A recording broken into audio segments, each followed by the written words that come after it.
Thank you for coming tonight. It's a very special night for me because it's a moment that I feel like I've come full circle in my career and life as a musician, as a composer.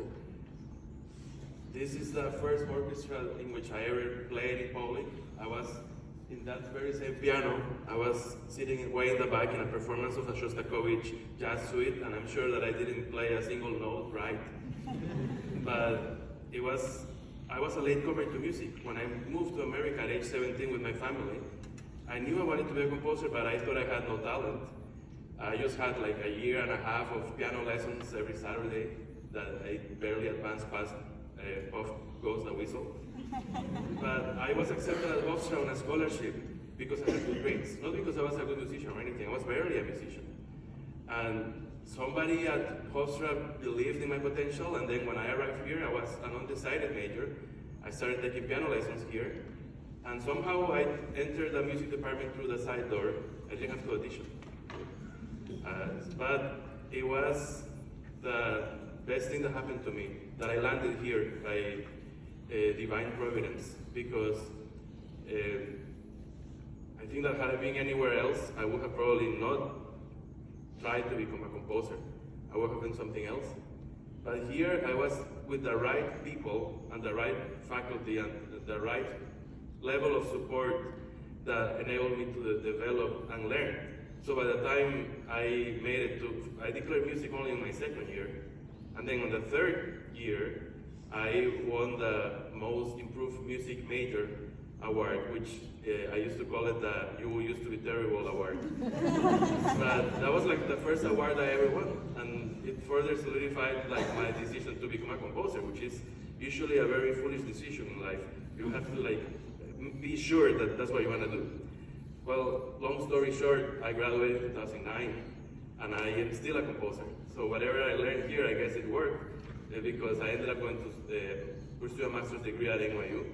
And then I eventually moved to LA, and I applied for a competition in which I ended up winning to be one of the composers to write a piece for the New York Philharmonic and Juilliard School to be premiered next April at Lincoln Center. So when that happened to me, it was like a dream come true. And that's where I met Adam Glazer, who so graciously invited me here. And you cannot plan for these things, because the reading of that piece that I finished 3 weeks ago is going to be this Saturday in New York at Juilliard, and this concert is today. And I came here and I realized as I walk around campus with some of my friends who are now professionals and even teach here, how perfect this university was for me. And particularly this symphony orchestra. This orchestra was the first that ever played my music. And when it was read, that I remember 2007, I knew that I had made the right choice for my life in becoming a composer.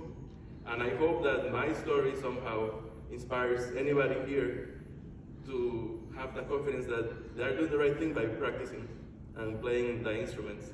And for the people behind, every musician needs a support system. And those of you who are here, taking time out of your life to be here, we really value it. Just the time that you spend listening to us is worthwhile. And now, just to finish, a little introduction to my piece that I wrote in 2015, so only 6 years after I graduated. It's a piece like from a larger 40-minute work that was premiered in Costa Rica. This is a short movement. It's kind of a mambo, conga kind of feel, lots of percussion. Feel free to tap your foot, or better yet, you can follow or everything and get up and dance. But it's based on a very popular book from Costa Rica, so there's some word painting.